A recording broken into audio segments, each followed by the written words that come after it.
On July 6, 1944, Vice Admiral Chuichi Nagumo was in a cave on the northern tip of Saipan. He was 60 years old and had spent most of that life in the Imperial Japanese Navy. He had commanded the 6 aircraft carriers that attacked the American fleet at Pearl Harbor on December 7, 1941. In June of 1942, he had been in command when Japan lost 4 fleet carriers at Midway. In October of 1942, he had watched the Shokaku take 3 bomb hits at the Battle of Santa Cruz and had to withdraw. In June of 1944, he had been in command of the Central Pacific Fleet while watching nearly 300 Japanese aircraft destroyed during the Battle of the Philippine Sea. By July 6th, he had no operational aircraft on the island. He had no fleet anywhere near Saipan.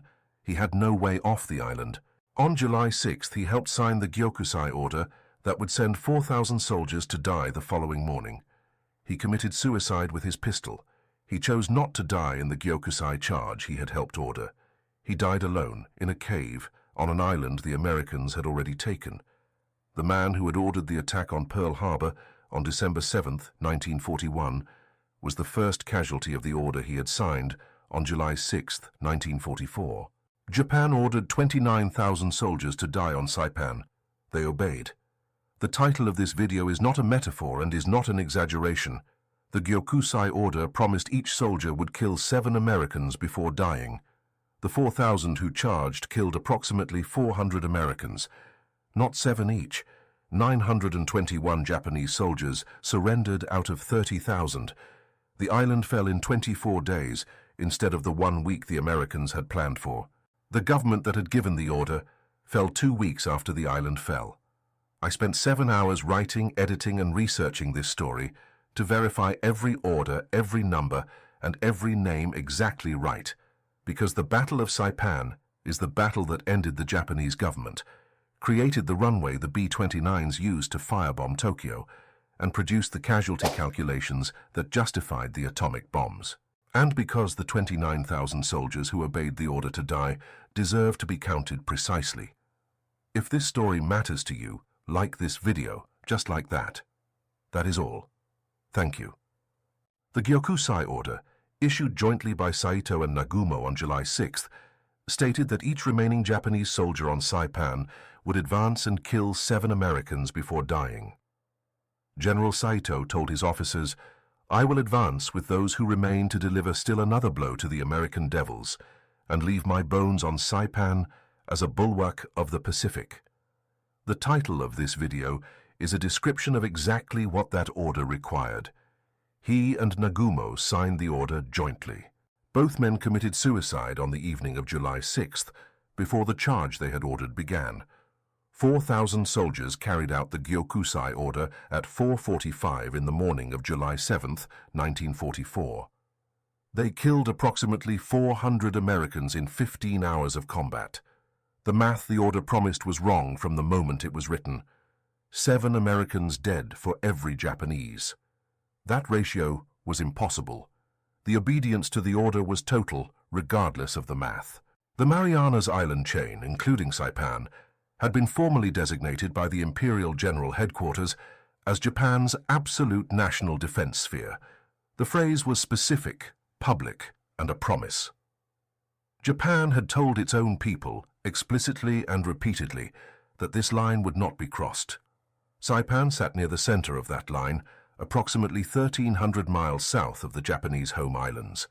The new B-29 Superfortress bomber had a combat radius of 1,600 miles. If the Americans held Saipan, they held a base from which the new B-29 Superfortress bombers could reach Tokyo, Osaka, Nagoya, and every other major city in the Japanese home islands. Tojo's government had staked its credibility on the promise that the line would hold. Saipan was that promise made concrete. Vice Admiral Nagumo had nominal command of the Central Pacific Fleet from Saipan, but the army commander on the island, Lieutenant General Yoshitsugu Saito, controlled the ground forces. The 2 men did not operate under a unified command structure. They had separate headquarters that were often out of contact with each other. The Japanese Army and Navy rivalry that had damaged operations at Guadalcanal, at Kwajalein, and throughout the Pacific War was present on Saipan as well. Saito commanded the army soldiers. Nagumo commanded the naval personnel. Neither had authority to give orders to the other's forces. Japan had sent 30,000 men to defend the most strategically important island in the Central Pacific under a command arrangement that guaranteed confusion at every critical moment. The American invasion force assembled in June of 1944 was the largest amphibious operation yet mounted in the Pacific. 535 ships carried more than 127,000 troops from multiple Marine and Army divisions. The preliminary naval bombardment began on June 11th, 4 days before the Marine landings. On that first day of airstrikes, American carrier aircraft destroyed approximately 130 Japanese aircraft based at Saipan and on the surrounding islands. Saipan's aerial defense capacity was effectively eliminated before the first Marine set foot on the beach. General Saito's garrison would fight the entire 24-day battle without meaningful Japanese air support of any kind, knowing from the first week that the sky above them belonged entirely to the Americans. The landings on June 15th of 1944 put approximately 8,000 Marines ashore in the opening assault wave. Saito had organized his defenses with considerable skill. The beaches were covered by pre-registered artillery and interlocking machine gun positions. The Marines took approximately 2,000 casualties on the first day of fighting. General Holland Smith had told his commanders in the briefings before the landing that this one was not going to be easy. He had been entirely and precisely right. The terrain was mountainous in a way that the flat coral atolls of Tarawa and Kwajalein had not been. Saito's men had natural caves, reverse slopes, and defensive ridgelines that naval bombardment could suppress, but never fully destroy. The original American planning estimate, confirmed by Admiral Turner before the landing, had been 1 week to secure the island. It would take 24 days. The Battle of the Philippine Sea began on June 19th, triggered by the American landings on Saipan. Japan committed its remaining carrier-based air power in a final large-scale attempt to destroy the American fleet and cut off the Saipan invasion force. The result was the engagement American pilots would call the Marianas Turkey Shoot, approximately 480 Japanese aircraft eliminated in one afternoon of combat. 3 Japanese carriers were sunk in the naval engagement. The Japanese carrier pilots who had been trained to replace the losses suffered at Pearl Harbor, Midway, and the Coral Sea were dead or had gone missing. Saipan, which had already been cut off from Japanese air support before the landings, was now cut off from any possibility of naval relief. Saito received nothing from Tokyo, suggesting any plan to relieve the garrison. The most controversial American command decision of the Pacific War occurred on June 29th on Saipan. Lieutenant General Holland Smith, commanding the Marine Corps forces on the island, relieved Major General Ralph Smith of command of the Army's 27th Infantry Division. Holland Smith judged that the Army Division's pace of advance had been inadequate and that its position was leaving the Marine flanks exposed. It was the only instance in the entire Pacific War of a Marine Corps general relieving a United States Army general from a combat command position in the field. The controversy was significant enough to reach Congress and generate formal Army investigations. Ralph Smith was ultimately cleared by the subsequent Army review of the decision. The gap between the 1st and 2nd Battalions of the 105th Regiment that the transition in command had left open was the precise point through which the Gyokusai charge would pour 8 days later.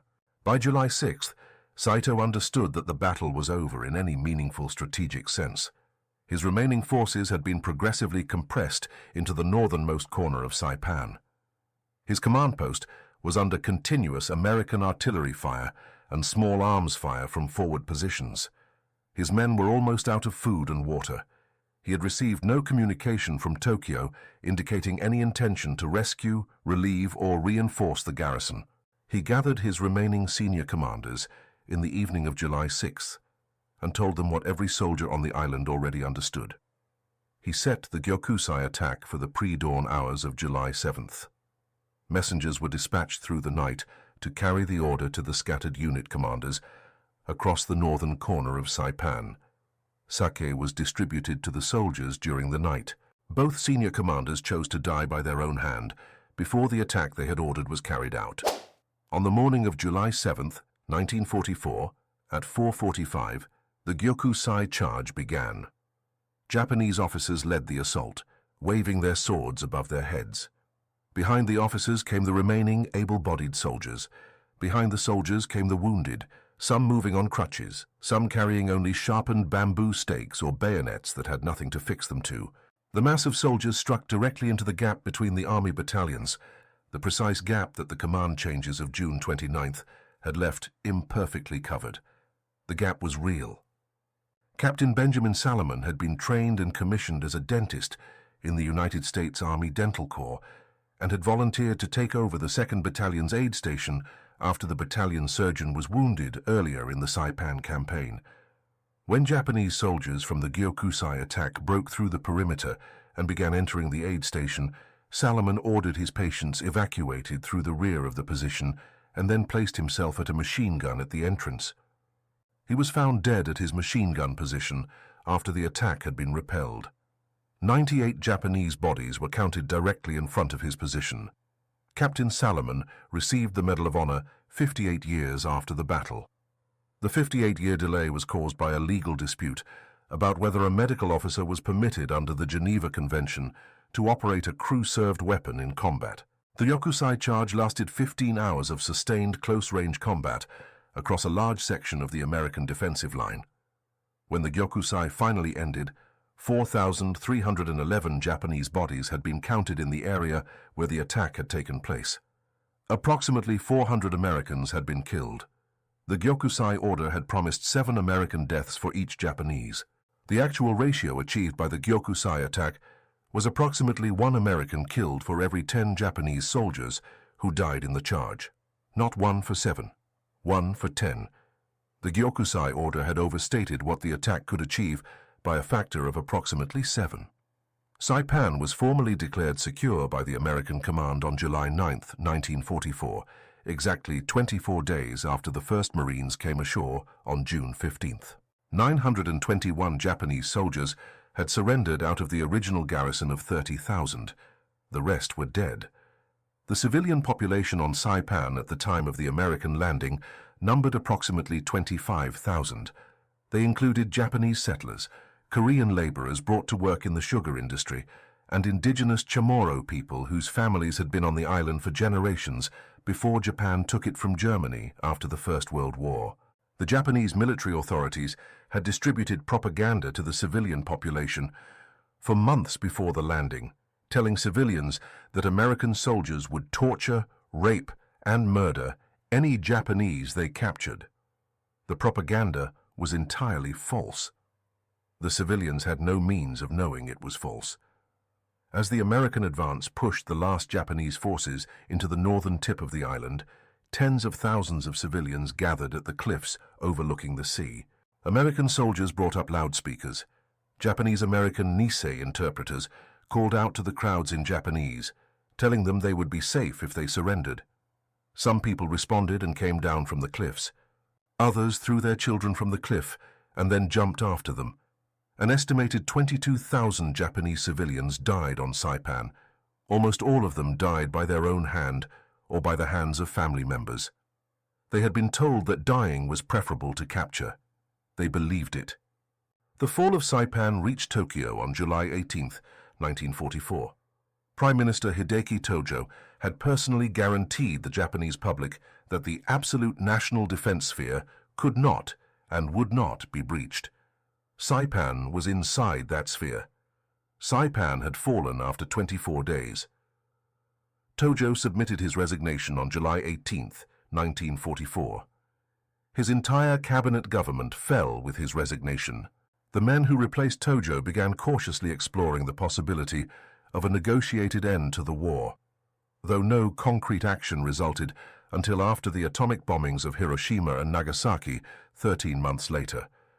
The government that had issued the Gyokusai order, that had publicly guaranteed the people that the absolute national defense sphere would not be breached, fell precisely because of the order it had given.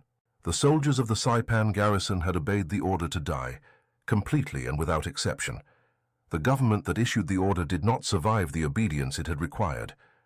Lieutenant General Holland Smith, had been correct about what the terrain of Saipan would mean for the battle.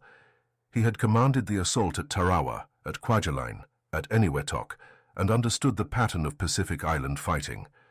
He understood what coral atolls required. Saipan was not a coral atoll and required something different. It was a volcanic island with mountains, dense sugarcane fields, ridgelines, and natural cave systems that provided the defending garrison with cover that sustained naval gunfire could suppress but not eliminate. The Marines who had learned to overcome coral atolls were now learning a new kind of fighting on Saipan, one that would look very familiar in the next two major campaigns they would be asked to fight. Peleliu, 9 months later, was a mountainous limestone island.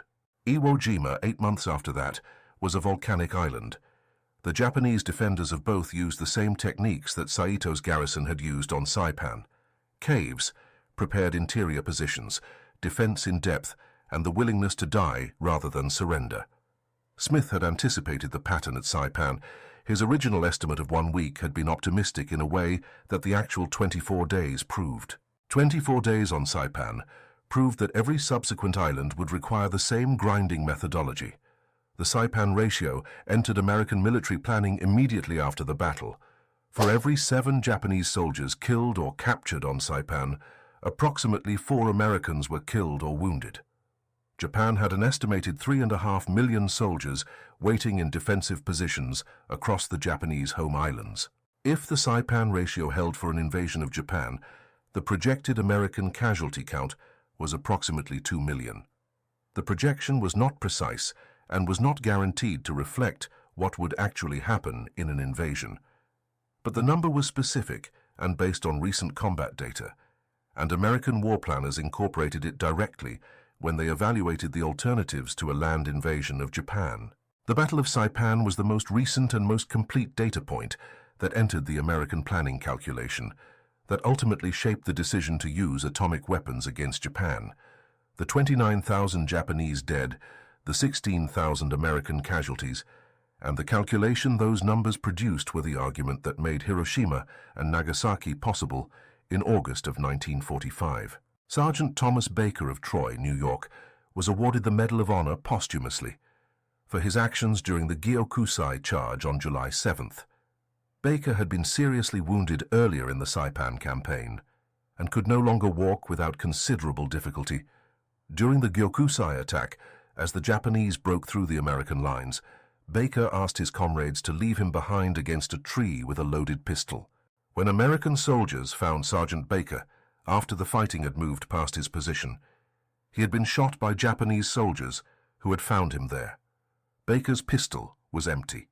He had used every round. Baker is buried at the National Memorial Cemetery of the Pacific in Honolulu, Hawaii. Lieutenant Colonel William J. O'Brien. Sergeant Baker and O'Brien were both from the state of New York. Both died on the same island on the same morning. Both received the same honor. Lieutenant Colonel William J. O'Brien, commanding the 1st Battalion of the 105th Regiment, was killed during the Gyokusai charge. He had refused to seek cover and moved along his battalion's defensive line, encouraging his soldiers while the Japanese broke through the perimeter at multiple points. Lieutenant Colonel O'Brien received the Medal of Honor posthumously as well. 2 separate Medals of Honor were awarded to soldiers of the same regiment for their conduct during one 15-hour Gyokusai charge on one morning on one island in the Pacific. The Gyokusai produced documented acts of exceptional courage on both sides of the perimeter line and changed the tactical outcome of the battle not at all. The island was declared secure 2 days later. Japan had administered Saipan since 1914, when the Imperial Japanese Navy occupied the island from Germany during the opening months of the First World War. The League of Nations formally recognized the Japanese mandate over the Marianas in 1920. Japan had administered Saipan for 30 years before the American landing in June of 1944, establishing civilian settlements, developing the sugar production industry, and constructing the airfields that gave the island its military and strategic value. When the Americans landed on June 15th, they were landing on an island where the Japanese had lived for a full generation. The civilians who died on Banzai Cliff and Suicide Cliff were not visitors or temporary residents. Saipan was genuinely and completely their home, not a posting or a temporary assignment. The propaganda that directly contributed to their mass deaths had been produced and distributed by the same Japanese government they were citizens of and had trusted. They believed the propaganda because it had been distributed by their own government in their own language through channels they had trusted for years. It was a deliberate lie told by that same government, and approximately 22,000 of them died because of it. The title of this story is not a figure of speech and not a rhetorical device. 29,000 soldiers received an order to die on Saipan. The order was carried out completely. The Gyokusai charge produced approximately 1 American dead for every 10 Japanese who died in it. The math the order had promised was incorrect from its first word. The obedience of the soldiers to the order was total. The island fell in 24 days. The government that gave the order fell 11 days after the island fell. The runways built on Saipan after the battle were the platforms from which the final destruction of the Japanese home islands was organized.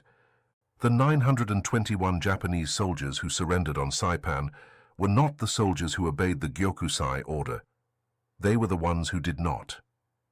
In a garrison of 30,000 men, 921 people chose surrender over the Gyokusai. The rest chose the Gyokusai and died in it. The 921 who surrendered spent the remainder of the war in American prisoner of war camps. Now they were sent home to Japan following the surrender in September of 1945. They were the only members of the entire Saipan garrison who learned that Japan had surrendered while they were alive to receive the news. Hit subscribe right now, because coming up is what Saipan produced for American military planning. Why the 921 who came home may have been the most psychologically isolated group of Japanese survivors in the entire Pacific War, and what the Gyokusai means for understanding why every subsequent battle in the island-hopping campaign became more costly rather than less. Do not go anywhere. The Gyokusai was not improvised by Saito. The word Gyokusai translates roughly as shattered jewel or broken jewel. It references a concept from classical Chinese writing in the 7th century Book of Northern Qi about what a true man prefers over dishonor, to be the shattered jewel rather than the intact tile. The Imperial Japanese military had adopted the concept and formalized it. A formal Gyokusai order could only be issued by Imperial General Headquarters in Tokyo. It was not simply a banzai charge, which local commanders could and did call on their own authority. It was a formal directive from the highest level of Japanese military authority that the remaining soldiers were to die rather than be captured.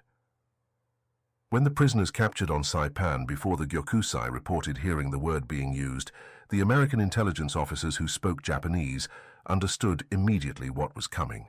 The Gyokusai was the most formal and authoritative order to die that the Imperial Japanese military system possessed. The men who surrendered had not received the Gyokusai order in the normal way. Some had been captured before the order was distributed to the scattered unit commanders. Some were wounded severely enough to be physically unable to participate in the charge. Some were geographically separated from their units and never received the Gyokusai message. Very few made a deliberate, conscious choice to refuse the order as a matter of principle. The Japanese military culture of 1944 did not provide accessible or acceptable mechanisms for a soldier to refuse an order that had come from Imperial General Headquarters. The 921 existed at the edges of the system rather than in defiance of it. They were not heroes of principled resistance. They were survivors of circumstance who found themselves alive when the American forces arrived. The civilians at Marpi Point represented a different kind of obedience. They were not soldiers. They had not been given a formal military order. The Emperor had broadcast a message directly encouraging them to die rather than be captured by the Americans, and the military propaganda that had been distributed for months had told them that American soldiers would torture and kill any Japanese they captured. Some civilians needed no additional encouragement beyond what they had already internalized. They had completely internalized the belief that capture by the Americans was worse than any form of death. Others hesitated and were pushed or thrown from the cliffs by soldiers or by family members who had already decided. The American soldiers who watched could not stop what they were seeing. The loudspeakers and the interpreters could reach some people and not others. Approximately 800 to 1,000 civilians died by jumping from Banzai Cliff and Suicide Cliff in the final days of the battle. The total counted civilian deaths on Saipan reached approximately 22,000. The fall of Saipan forced the Japanese government to do something it had not done since the war began in December of 1941. It told its people the truth. The absolute national defense sphere, the line that could not be crossed, had been penetrated. Saipan had fallen. The Tojo government announced this publicly on July 18, 1944. It was the first public acknowledgement by the Japanese government that the war was not developing according to plan. The Japanese public had been told consistently since December of 1941 that Japan was winning the war. The fall of Saipan was the specific moment when that story became impossible to sustain. Tojo fell. The men who replaced him understood that the war was lost. They also understood that the domestic political situation and the military establishment made it impossible to say so openly or directly. They began exploring the possibility of peace through indirect diplomatic channels, primarily through the Soviet Union, which was not yet at war with Japan in 1944. The diplomatic exploring produced no concrete result before Hiroshima ended the calculation.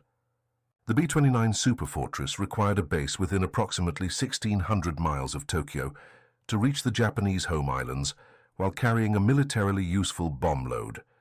Before the capture of Saipan in July of 1944, no such base existed under American control. The nearest American bases were in India and China, from which B-29s could reach some Japanese targets with reduced effectiveness. After Saipan, the Marianas became the platform for the systematic bombing campaign against Japan. The first B-29 superfortresses arrived on Saipan in October of 1944. The first B-29 strike against Tokyo flew on November 24, 1944, less than 5 months after the Gyokusai charge had cleared the island. The soldiers who had died defending that island had died on the ground from which the bombing campaign that destroyed their home cities would be organized and launched. June 11th. American carrier aircraft destroy roughly 130 Japanese aircraft on Saipan in pre-landing strikes. Japanese air defense eliminated before landings begin. June 15th. Main landings. 8,000 Marines on first day. 2,000 American casualties on D-Day. June 19th to 20th. Battle of the Philippine Sea. Marianas Turkey Shoot. Japanese carrier aviation destroyed. No relief possible for Saipan. June 29th. Holland Smith relieves Ralph Smith.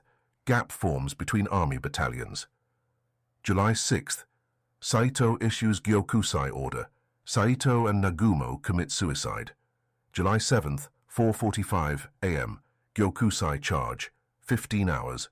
Over 4,000 Japanese bodies counted. 400 Americans dead. July 8th to 9th. American advance to Marpi Point. Mass civilian suicides at Banzai Cliff and Suicide Cliff. July 9th. Saipan declared secure.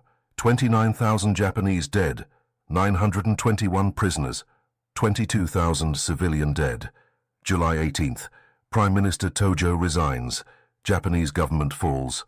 October 1944. First B-29s arrive on Saipan. November 24th, 1944. First B-29 strike on Tokyo launched from Saipan. August 1945. Hiroshima and Nagasaki. Saipan ratio cited in planning. 4 factors explain the Battle of Saipan: the elimination of Japanese air power, the garrison's isolation after the Turkey shoot, the command gap the Gyokusai exploited, and the formal structure of the Gyokusai order. The first factor was the destruction of Japanese air power. The systematic elimination of Japanese aircraft on Saipan beginning June 11th, followed by the destruction of Japanese carrier aviation in the Philippine Sea on June 19th and 20th, left the entire Saipan garrison without any air support for every day of the 24-day battle. Saito's 30,000 men fought 24 days without a single Japanese aircraft, attempting to intercept American strikes or support ground operations. The battle was fought under complete and uncontested American air superiority from the first day of landings to the final declaration of the island as secure. The second factor was the isolation produced by the turkey shoot. Before June 19th, there remained a theoretical possibility that Japan could relieve the Saipan garrison by winning a decisive naval battle in the Philippine Sea and breaking the American naval blockade. After the turkey shoot on June 19th and 20th, that possibility no longer existed in any realistic operational sense.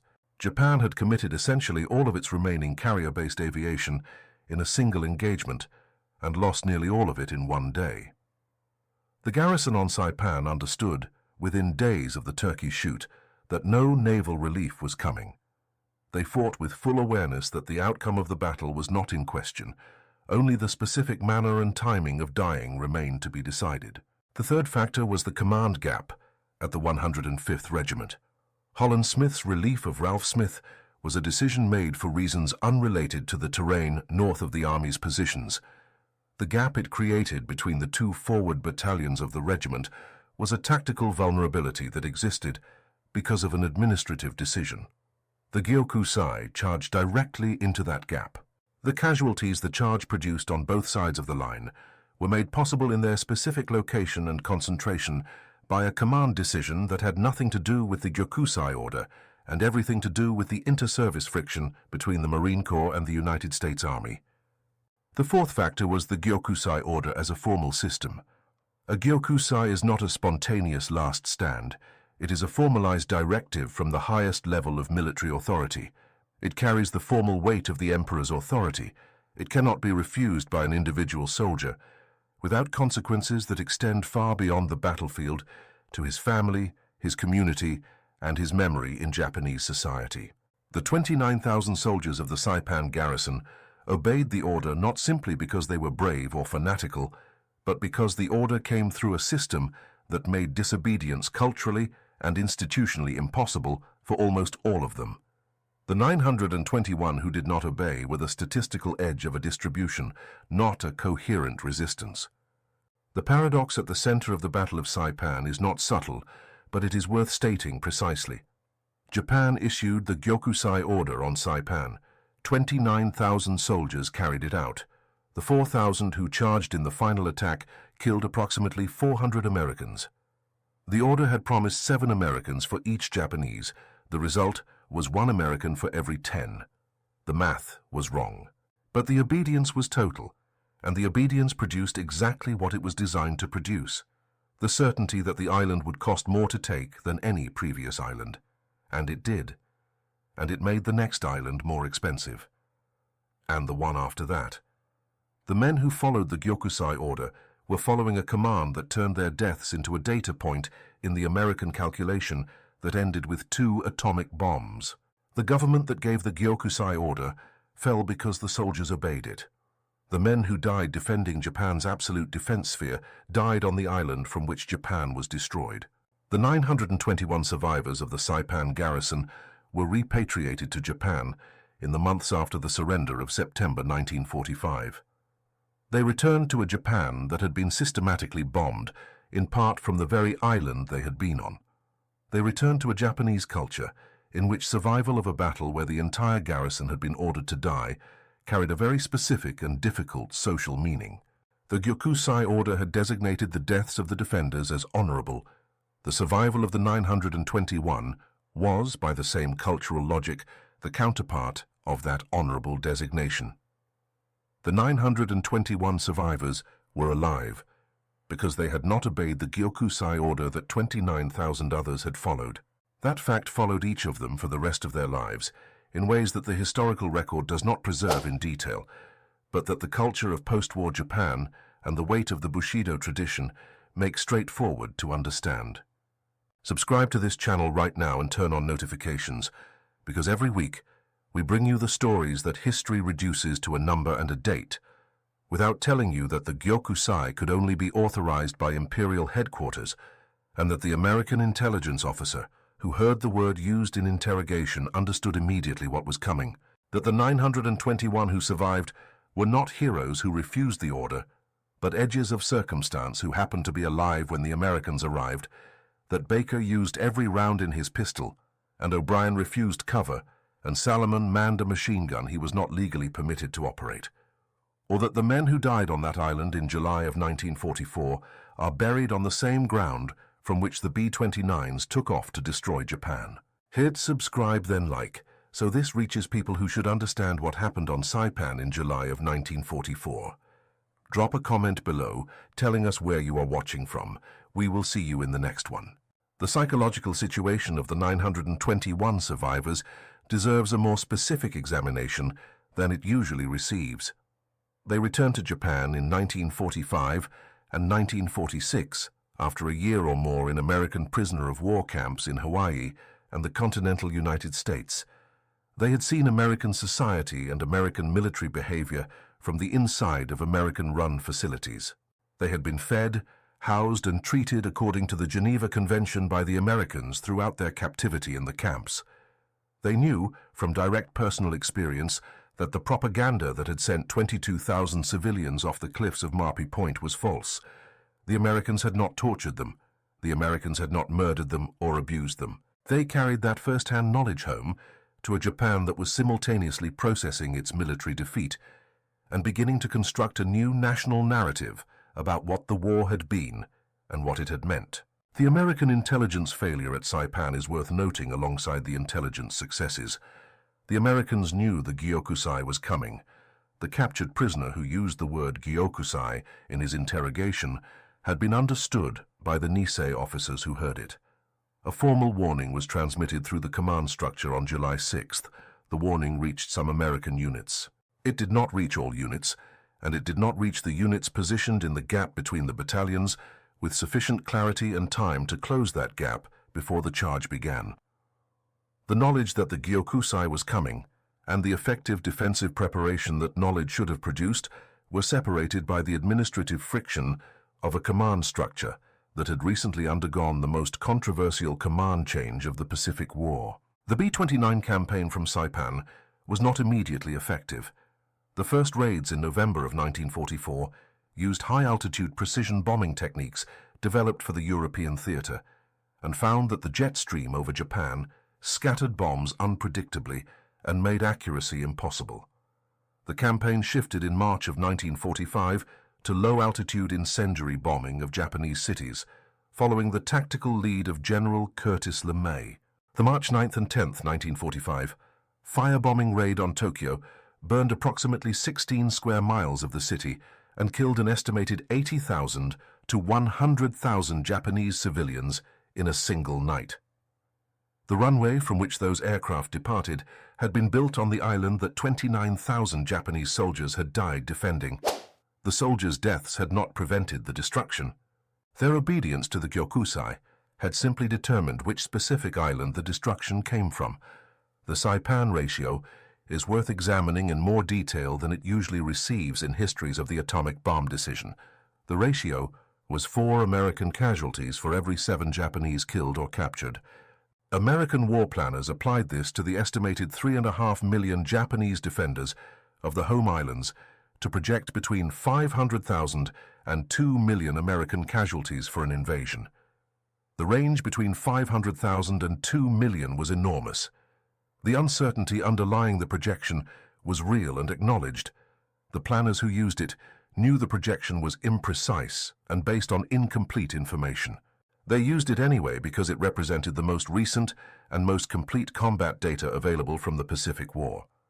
Saipan had been the most thoroughly documented engagement of the island-hopping campaign to that point.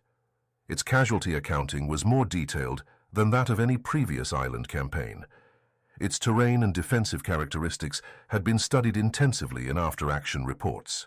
When the interim committee that recommended using the atomic bombs against Japan met in May of 1945, the Saipan casualty data and the Saipan ratio were part of the information in the room. Peleliu followed Saipan in September of 1944. Iwo Jima followed in February of 1945. Okinawa followed in April. Each battle was fought against a Japanese garrison that had absorbed the lesson of Kwajalein and Saipan and applied it. The lesson was, do not fight on the beach. Do not conduct Gyokusai charges that expend the garrison in one mass attack. Fight from the interior, from caves, from prepared positions in depth, and make the attackers pay for every meter. The Japanese defenders of Peleliu, held out for more than 2 months of grinding combat against an American force that had expected to take the island in 4 days. The Japanese defenders of Iwo Jima held out for more than a month of combat against an American force with overwhelming material superiority.